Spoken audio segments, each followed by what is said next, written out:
Right, great. Thanks, Tom. Thanks, Tom and Mano, for the invitation, and thanks everyone for showing up today. I hope everything is set up and the online crowd can hear me. My talk's about well, dimensionality reduction and metastability analysis using the Koopman operator framework. So this talk is mainly about the question of what can we do with existing simulation data. Yeah, so it's about data analysis, especially for metastable systems. This question has been like the driving force of my work over the past 10 years or so. And well, I want to introduce you to the two main methodological frameworks, the Koopman operator and the variational approach to metastability. So I can go right on. Oh. Yeah, to consent to something. Yes. No. No, for the recording. Sorry. You only just click on the page. Yep, perfect. So as I said, two methodological frameworks, the Koopman operator and the variational approach. These have been well around for some time now. And in the second part of the talk, I'm going to show you more recent results on how we can marry those two ideas with kernel methods and especially sparse approximation using random Fourier features. And of course, I also want to give you like an idea that what people in this wing of the building are doing and to demonstrate that there are interesting questions to be asked also on the data analysis side. All right, so let's dive right in. In a nutshell, I like to visualize the idea of the Koopman operator approach in a sketch like this. So what we would like to do is we would like to learn something interesting about a nonlinear dynamical system in, let's say, finite dimensional state space. Could be a system of ordinary differential equations, could be stochastic differential equations. That's probably more relevant to most of you. But okay, whatever it is, it's a nonlinear dynamical system in finite dimensional state space. And the starting point towards simplifying and learning something about the system is that we decide that we would like to track, well, we would no longer like to track, let's say, individual realizations. That's relevant, especially in the stochastic context. But we decide to track the expectation values of observable functions as a function of time. Yeah, so this phi here is a function of state space. You can think of it as an observable measurement function. And we track the expected value of this function as time progresses under the evolution of the dynamics. This leads us conceptually into an infinite dimensional space because we now have a space of all possible observable functions that we have to deal with. But the dynamics of this particular operation on the level of functions is linear. So that's the trade-off we are dealing with here. Linear dynamics is nice, even though it's infinite dimensional, because we can now resort to many different techniques known in numerical analysis of how to deal with linear systems and linear operators. So we can do what kind of everyone in PDE theory would do. We choose a finite dimensional subspace and apply a linear subspace projection or Galerkin projection that will reduce the problem to matrices. Yeah, that's where we are in this lower right corner here. And then the real benefit of all of this is the fact, as I will show you in a minute, that these matrices can be estimated consistently from simulation data. And that's the real game changer here. Yeah, we do not have to compute super high dimensional integrals against intractable measures. The matrices appearing here can be estimated from simulation data. All right, let's go through this step by step. And we start along this route. And the idea is really simple. Let us say that we have a dynamical system. And as I said, we decide that we would like to track the dynamics of these observables, of these measurement functions, by means of a linear map. And we do this in the simplest possible way. So we start by choosing a finite number n of observable functions. That's often also called the dictionary or the basis set that we use from now on. Then in the next step, we gather data about these functions. So first we have to collect a number of observation pairs. I will label them as xk and yk. And you can think of xk as an initial condition and yk as the corresponding terminal condition after running the dynamics over a fixed time interval t. Yeah, so all pairs or all elements xk, yk are separated by a time window t. Yeah, and remember the dynamics can be stochastic, so yk is not necessarily determined uniquely by xk, okay? It's also completely fair to collect these data along a single long ergodic simulation. Yeah, that works just as well. Yeah, whatever framework is more suitable. And then we gather all the observations at all these data points. So we just evaluate all the observation functions at the initial conditions, x1 through, let's say, xm. M is our data size from now on. And this results in a matrix of size n by m, number of observation functions times number of data points. And we do the same thing with all the terminal conditions. So we have two matrices of observations which are separated by this observation time window t. And then we do the simplest, we follow the simplest possible idea. We try to represent the observation functions after time t as the action of a linear map applied to the observations at the initial conditions. Okay, yeah, it's a very simple conceptual approach. Now here you already see why I started outright by introducing these measurement functions. If the dynamics is truly nonlinear, it certainly doesn't make so much sense to take the raw observations here and to not apply any measurement functions at all, because why should we be able to fit a linear map in a beneficial way to a nonlinear dynamic system? But the hope is that if we choose sufficiently many and sufficiently interesting of these observation functions, then this approach might be more beneficial. Okay? Yes, please.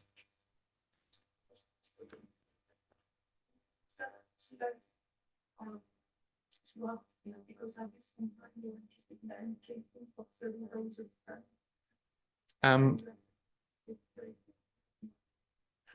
so I think what you mean is, what I hear you say is, you can either have have all pairs xk, yk like distributed along a single ergodic simulation. So you can run a long simulation and then you use like a sliding window to define all these xk, yk pairs.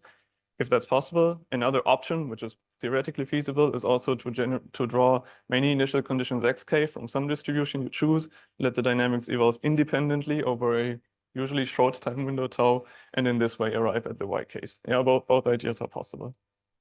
Was that your question? Perfect. Okay. Okay, good.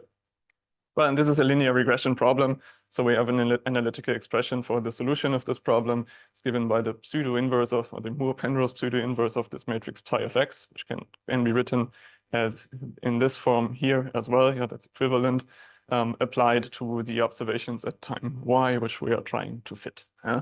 And keep this expression in mind because it's important for the analysis that we will do on the next couple of slides. Yeah, but the approach is conceptually very, very simple. Yeah? Just apply a linear fit to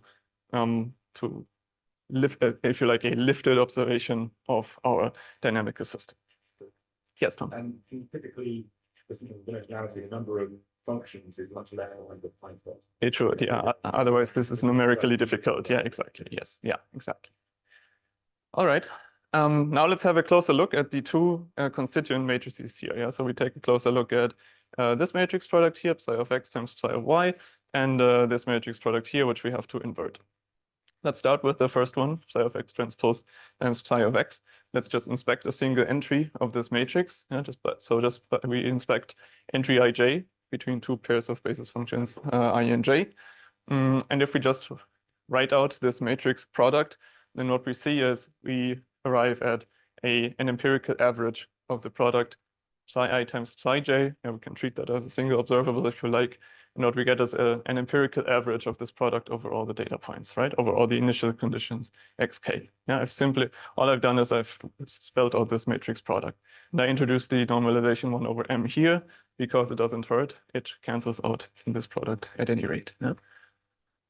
And now it's absolutely clear what's going to happen if I let the data size grow to infinity, right? This is an empirical average. So if I let the data size grow to infinity, it will converge to the expectation value of this product here according to the distribution which governs all these initial conditions, okay?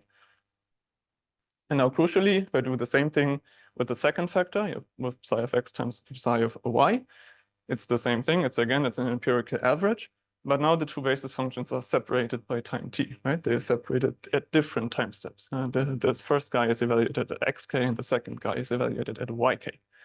So in the limit of infinite data, this will converge to a correlation function, if you like, yeah, to the expectation of the product of psi a at time 0 and psi j at time t.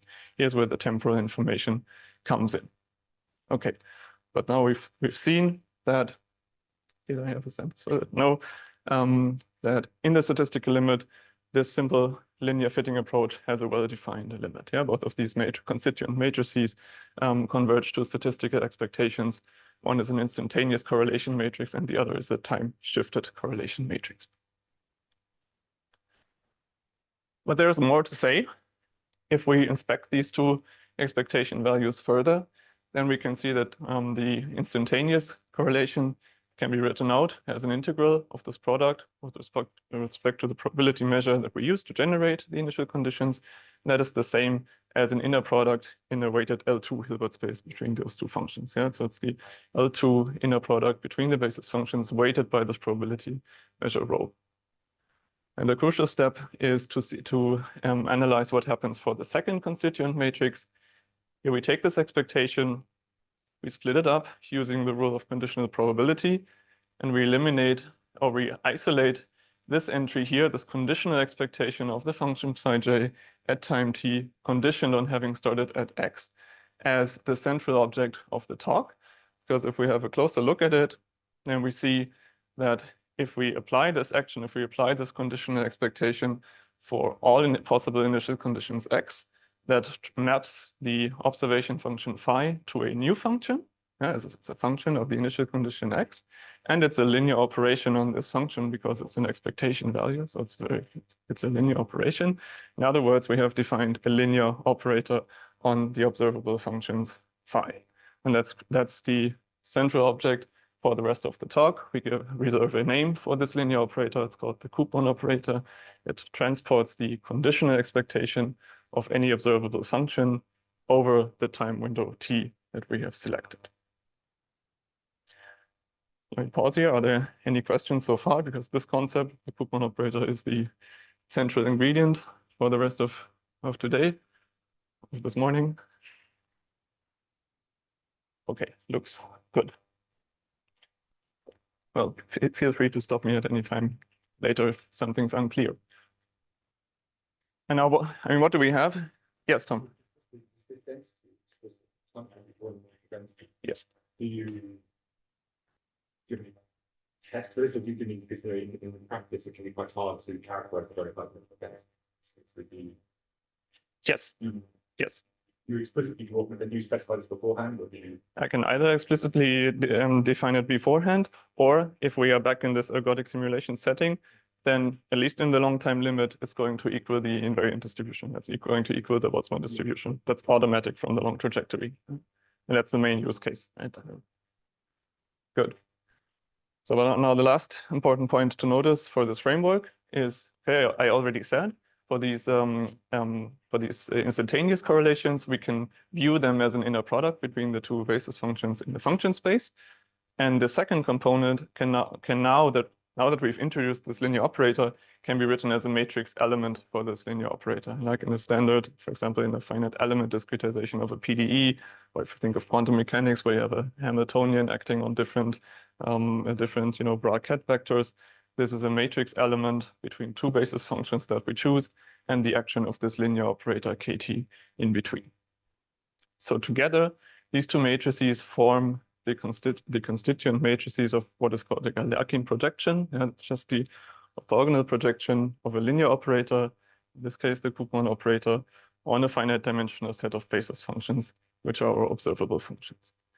Yeah, so we started, I'll talk about this in a minute, but we started from the simple idea of matching lifted observations by a linear map. And we've now understood that in the limit of infinite data, we are computing the orthogonal projection matrix of a very specific linear operator on this finite dimensional space defined by these basis functions.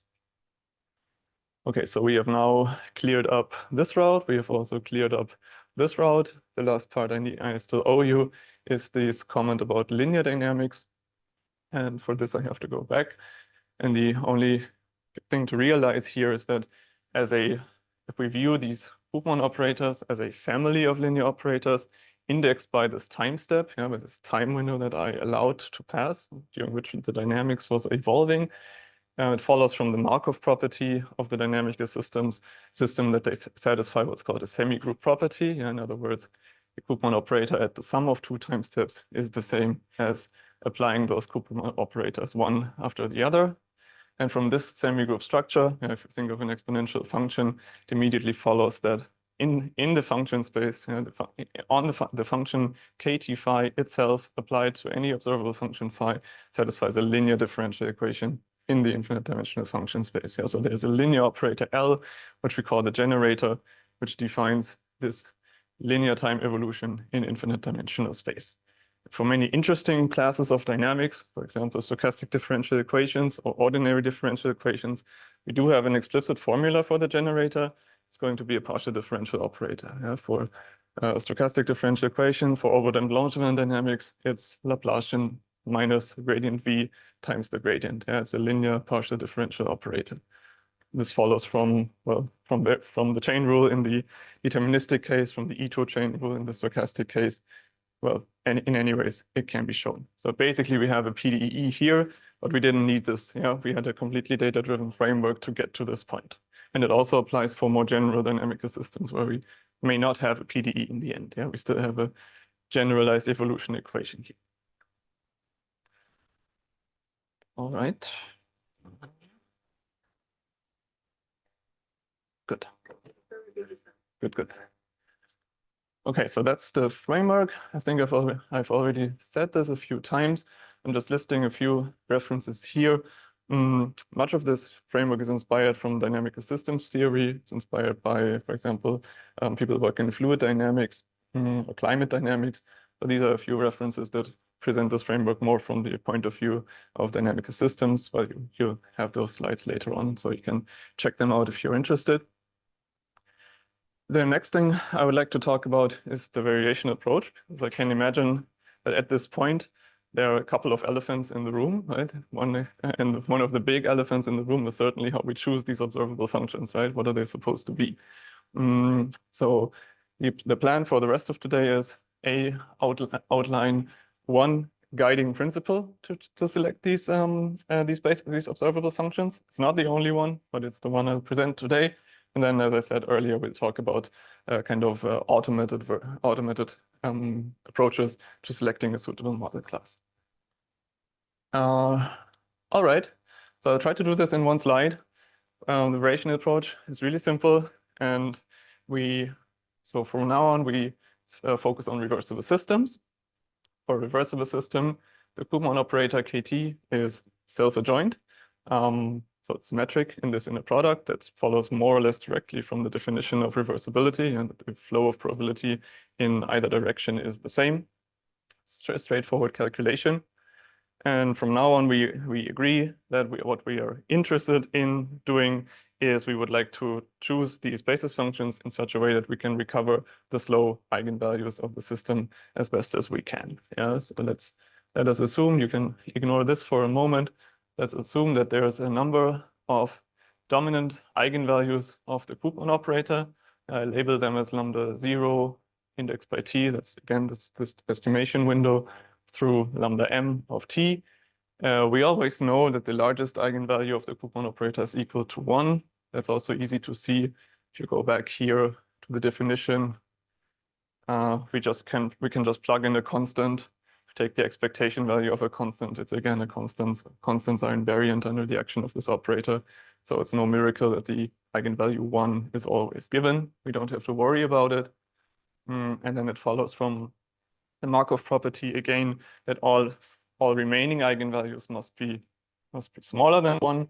And the metastable case, or the signature of metastability, is the fact that we expect that a few of these eigenvalues will cluster close to 1 because they correspond to slow decay of autocorrelations, at least for some observable function.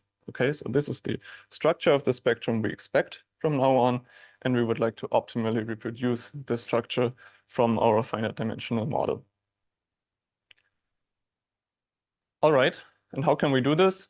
We can just resort to a very general property or principle for symmetric self-adjoint linear operators.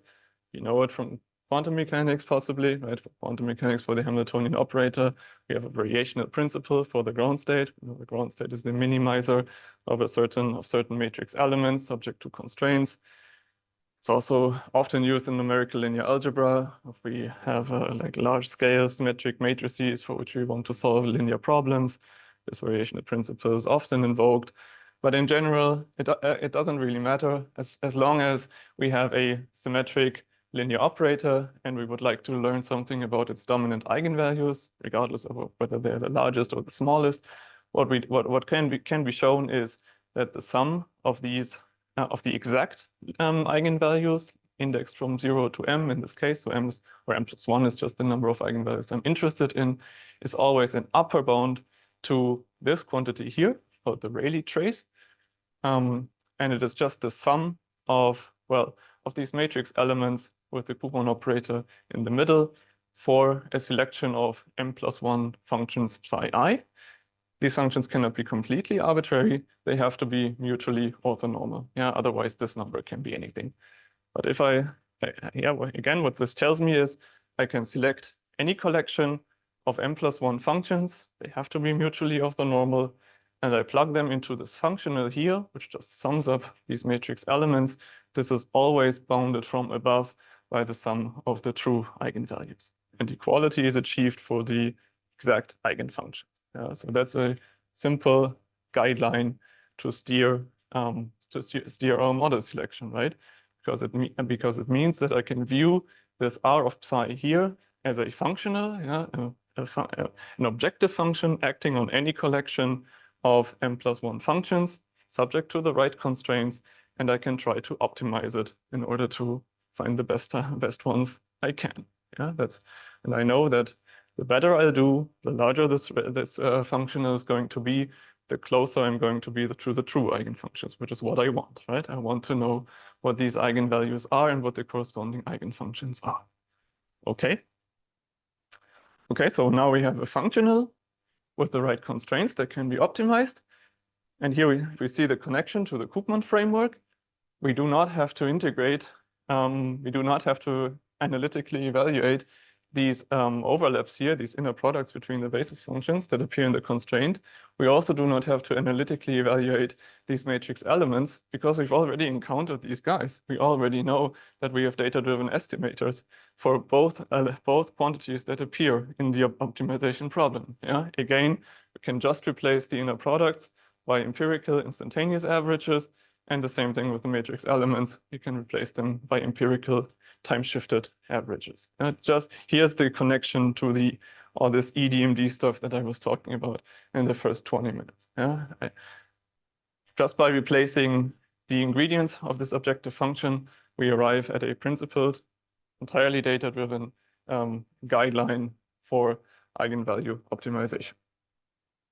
Okay, good. We have this. Yeah, what else should be said about it? In practice, there's a couple of considerations that we should make. Once we replace the exact integrals by finite data averages, we always run into the issue of possible overfitting, right? There will be an estimation error. So in practice, it's not what is not going to work in practice is that we just maximize this brute force, but we always have to apply some model selection techniques that we know from data science. Standard one would be cross-validation. So what we would do in practice is, I'll explain this in a minute, but we can simply maximize the data-driven version of this functional on part of the data, right? The training data, and then use the selected eigenfunctions, the functions that appear optimal from this optimization, and reevaluate the functional on the test data. And ideally, we should see this typical, what's it called, this kind of parabola-shaped curve that allows us to identify an optimal set of parameters. Because that's going to be the parameter range where like training and testing agrees, which means that the model indeed generalizes to the test data. Yeah, this is how we use this in practice. A simple, very simple illustration of how this can be done in practice would be the analysis of overdamped Boltzmann dynamics, again, in a two-dimensional model potential with 4 minima. So we expect that there's going to be, don't say it, Tom. Yeah, very good. There's going to be 4 dominant eigenvalues. We generate data, and we decide that we would like to optimally approximate the eigenfunctions from a set of Gaussian functions. Yeah, so the black dots here indicate the centers of Gaussians on a grid. I have just selected them. Yeah, they're arbitrary. I have chosen them, but I decide that it's a good idea to optimize the bandwidth of these Gaussians. Right? That makes sense. It is kind of clear that if I make the bandwidth extremely large, then these functions cannot distinguish between any of the metastable states, so I will not be able to learn anything. Similarly, if they're extremely localized, the basis functions are basically not talking to each other, so anything will appear super metastable. Yeah, that's what you see in practice. So you have to find the right middle ground, and we can do it precisely the way I mentioned, using cross-validation. What I'm showing here is basically the top 4 curves are just the estimates of the 4 eigenvalues on the training data as a function of this bandwidth. Yeah, I use isotropic Gaussians with a single parameter. And the red curve is the sum. Yeah, so that's the actual objective function. And what we see is that there is kind of a range of bandwidths where more or less all these 4 eigenvalues are relatively stable, and so is the sum. Yeah, so is the scoring function. I see that it slightly starts to fall off if I make the bandwidth too large. Probably if I increase the range of bandwidth even further, at some point it would deteriorate. And there's a very, very, very sharp drop if I make the bandwidth too small. So this is really where the basis functions stop communicating, and I shouldn't use them anymore. That's the illustration. All right, so we presented this, or we introduced this approach in our context in these 2 papers a couple of years back. Since then, a number of developments have been made. I want to mention the extension to deep learning in 2018 by Andreas Mart from Frank Noyer's group, which just used the objective function we talked about, and made the ansatz that these functions psi here should be the outputs of a neural network. And then it used the training to optimally choose these functions with the right constraints. That's an interesting approach. Non-reversible systems, so non-reversible either in the sense of, okay, still stationary, but reversibility is violated, or even time-dependent, has been studied in this publication. You have to, at least under certain conditions, you can still generalize the approach. You have to slightly modify the objective function. In this case, you need a couple more matrices involved. There are different time steps, but similar ideas can still be used, with the hard limitation that the Koopman operator needs to be a compact operator. That's kind of a hard limitation at the moment, and I don't know how to go beyond this at this time. I would also like to mention a few additional perspectives or other ideas that have been explored based on these frameworks, based on both the Koopman approach and the variational approach. So one interesting aspect was learning from short trajectories instead of single long realizations. I mean, obviously, the need to have long simulations that explore all the minima is a major obstacle. So people have explored the use of short trajectories, either based on more or less heuristic ideas about, let's say, local equilibration within certain parts of the state space, or which is just a more recent development, which I find very interesting, is using renewal equations. Tom, you also had something like this in your talk on Monday. But there's more that can be done. You can also learn the generator, so this partial differential operator, which appeared in one of the earlier slides, pretty much the same way. You just replace one of the 2 matrices involved. You can learn the generator, and if you have the generator, you have at least in principle access to system coefficients. Yeah? If you know that your underlying model is an SDE, but you don't know what the drift or what the diffusion is, these can, at least in principle, be recovered from a model for the generator. Yeah? I think that is a very interesting avenue, which I think could be explored much more deeply in the future. There's been some work on error theory. That's, I think, also another area where a lot of work can still be done. Yeah, so in this talk today, all I've been saying is, okay, these empirical expectations, they converge in the limit of infinite data. But the natural question, of course, to ask is how fast do they converge, right? What is the rate? And we all know that there's going to be some qualitative rate, something like 1/square root of data points, but what's the prefactor, right? And how does it depend on the basis set and on my setup? Yeah, these questions, I think, can still be explored much more deeply in the future. And of course, another really important point, I think, which deserves attention is, can we use these analysis frameworks within an integrated approach to sampling, right? Can we use them to analyze a set of existing data, learn something about it, find a good set of new initial conditions, and then apply these within consecutive rounds of sampling? That would be very cool. Some works have been done already along these lines. I'm listing some examples here, but I think there's a lot to be done. If you have like a brief comment on how we use the path exploration. Sorry, can you say that again? This using Koopman doing path exploration. Is there like a conceptual? How does it done? So there's been some work on, but there's several avenues. There's the idea of using the Koopman approach to find like collective variables, like let's say preliminary collective variables that then you can then plug into existing biasing schemes like metadynamics and so on. Yeah, that's one avenue that I think is quite interesting and has been used successfully already. There's also this idea of, let's say, computing the eigenvalues locally, like on the data set that you have, and try to infer like extremal points, like outlier points, in order to spawn new simulations. Yeah, that would be more an adaptive sampling approach.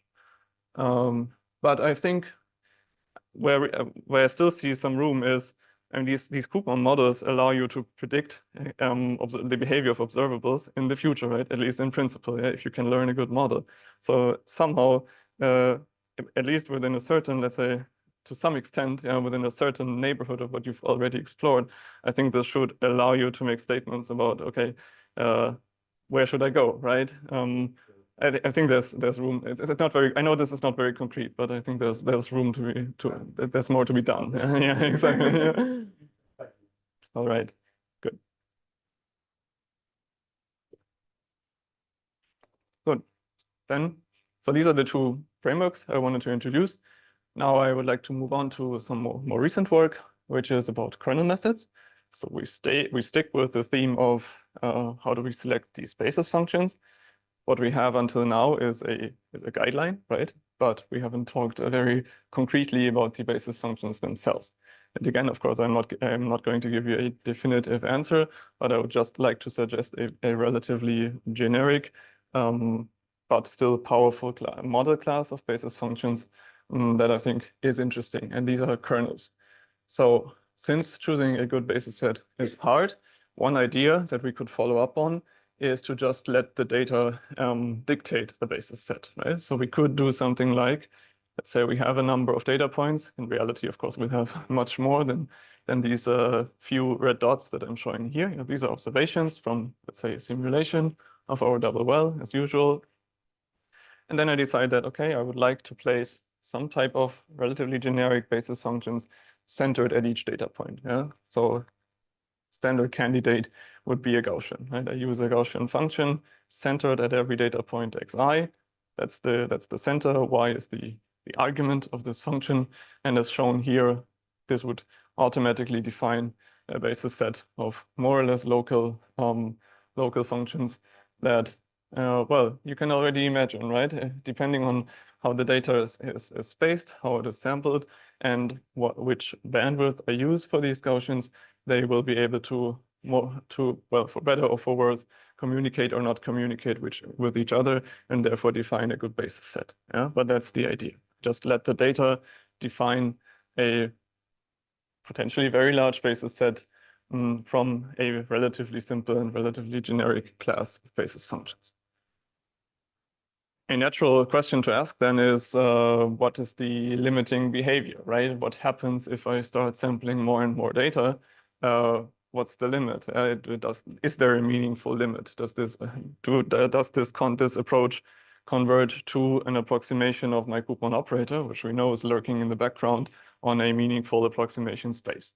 And the answer is that there are two criteria for an affirmative answer. And the two criteria are symmetry of this function k. Yeah? So keep the Gaussian in mind. The Gaussian here is viewed as a function of two arguments, which we will call a kernel from now on. And if this two-argument function k is symmetric in its two arguments, and if it is positive definite, which means that if I take the matrix of all pairwise evaluations of my kernel functions, yeah, I take any selection of points and I build a matrix of pairwise evaluations of my kernel functions, then this matrix always needs to be positive definite in the classical linear algebra sense. Yeah, that's the equation or the inequality I've written down here. With these two properties, which really sound like inner product, right? Symmetry and positive definite sounds like inner product. That's exactly what's happening. If the kernel function possesses these properties, then it generates what's called a reproducing kernel Hilbert space H. So it's a function space of continuous functions with two remarkable properties.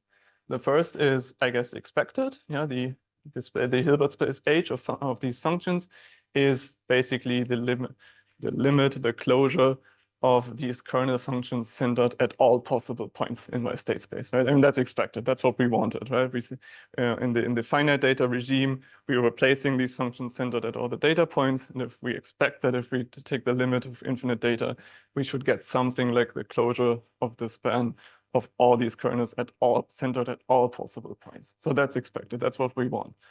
And then it's not super important for today, but it's just remarkable on its own, is what's called the reproducing property, meaning that any function in this space can be evaluated at any point x by taking the abstract inner product with the kernel centered at this point. Yeah? And keep in mind, this is not the L2 product in our for our observables. That's the abstract inner product in this reproducing kernel Hilbert space H. Yeah, the test point X is a member of that set. It's a member of that set. Yes, excuse me. Yeah, thank you.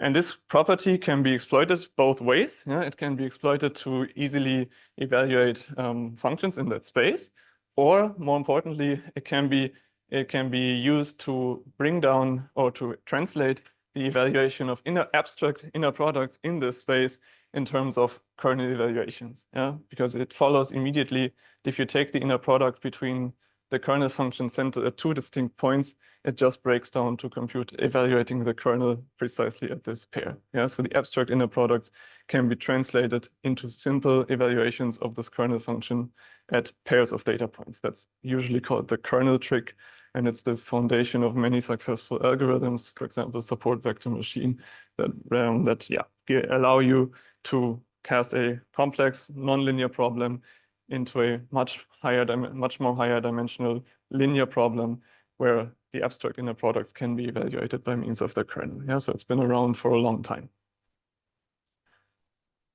Some facts that are important for us today are the following. First, well, the guy I was suggesting earlier, the Gaussian radial basis function, is indeed a legit kernel. Yeah, so you can check these two properties. It defines a proper kernel, and I think it's by far the most popularly used kernel in applications. But there are many others. Yeah, there are many more examples. Second thing is many popular kernels that exist on the market generate infinite dimensional reproducing kernel Hilbert spaces, which for us means that if we start along this route, in the limit of infinite data, we will work with an infinite dimensional trial space, which should be good news, right? It means that probably we are working implicitly with a very large function space as the basis for our approximation. And adding to this is that these spaces are usually dense, so arbitrarily close to any L2 function in most relevant L2 spaces. So that just adds to the statement I just made a minute ago. Yeah, these are probably powerful approximation spaces. Good. How do we use them in the context of our problems? Well, we don't have to go through it, but the main point is we can exploit this reproducing property I just mentioned to boil down all the matrix approximation problems that appeared in the general context to problems involving kernel matrices.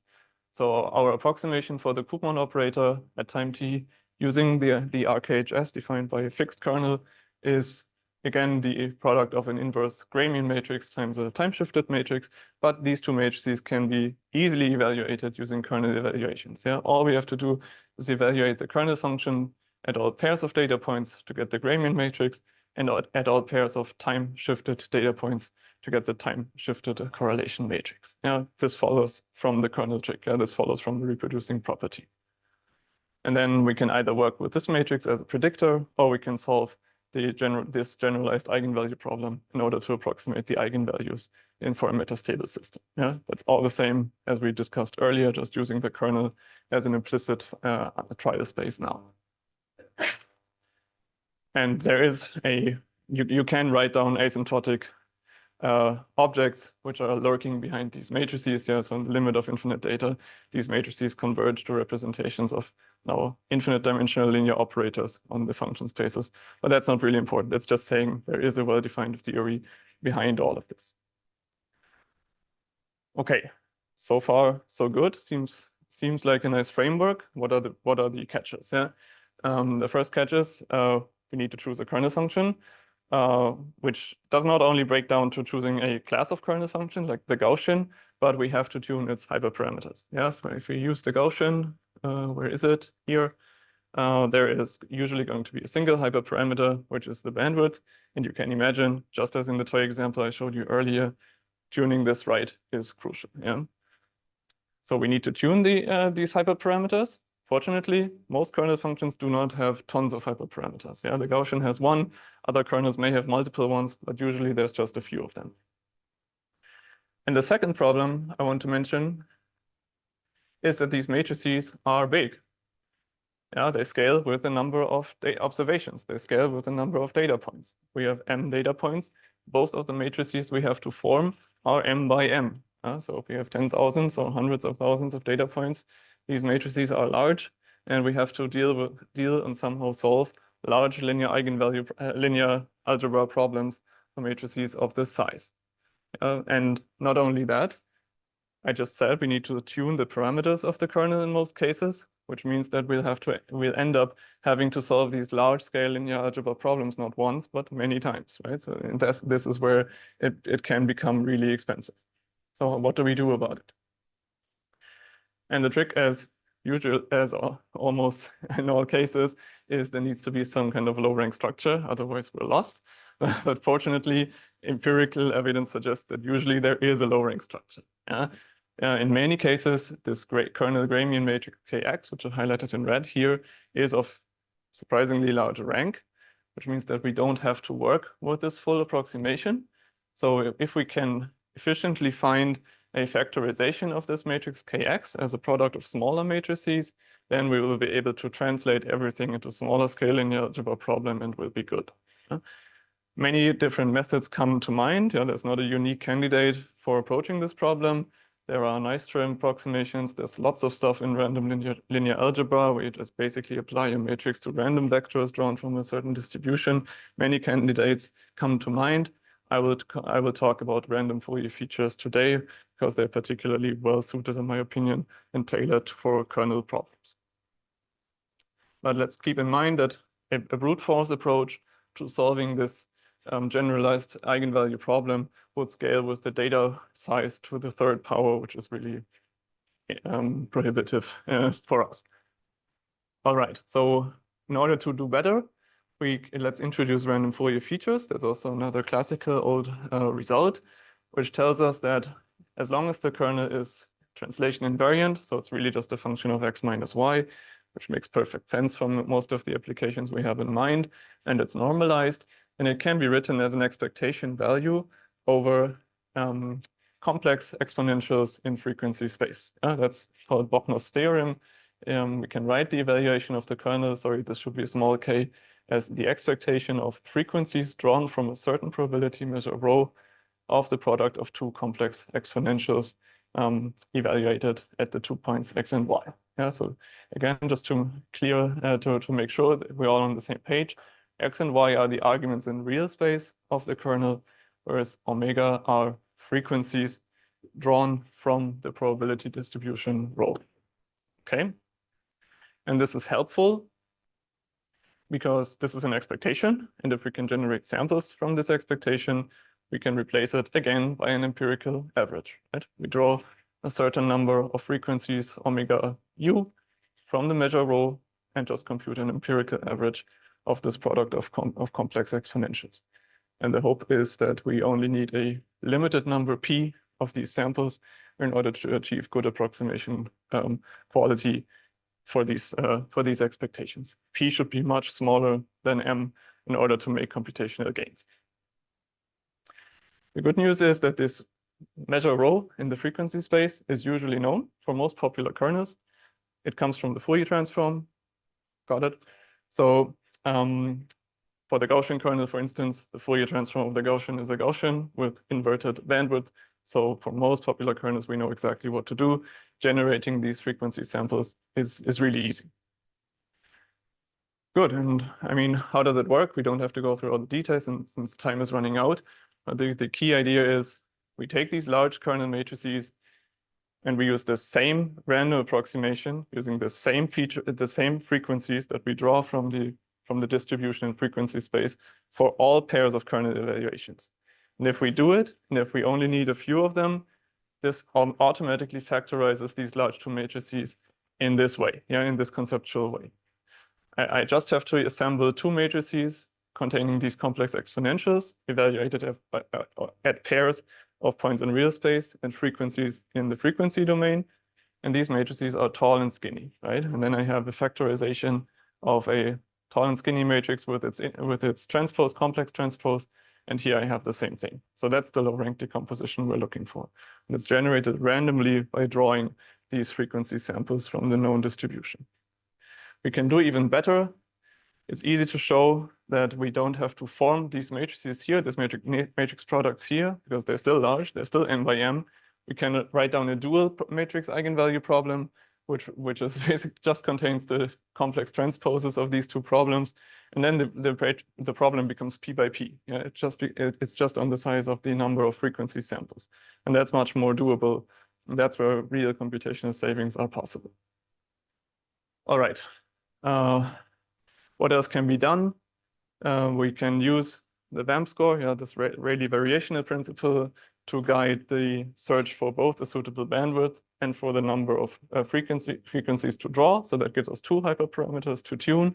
And in this paper here, which you can check out later, we show that this can be indeed used successfully to analyze standard benchmarking systems. So the biggest one we used was NTL9. It's one of these long benchmark simulations by D. Shaw. And I mean, what I'm just showing you here is we applied, so this protein with 39 amino acids. We applied the Gaussian kernel without without much further prior information on the space of interresidue distances. So these heavy atom residue distances that gives us an initial descriptor space on the scale of 600 something. That's where we decide to apply the Gaussian kernel. And it was indeed possible to tune a suitable bandwidth using the Rayleigh variational principle. Turns out that for different lag times, consistently across lag times, a range of bandwidth somewhere between 10 and 50 seems suitable. It leads to a stabilization of the VAMP score.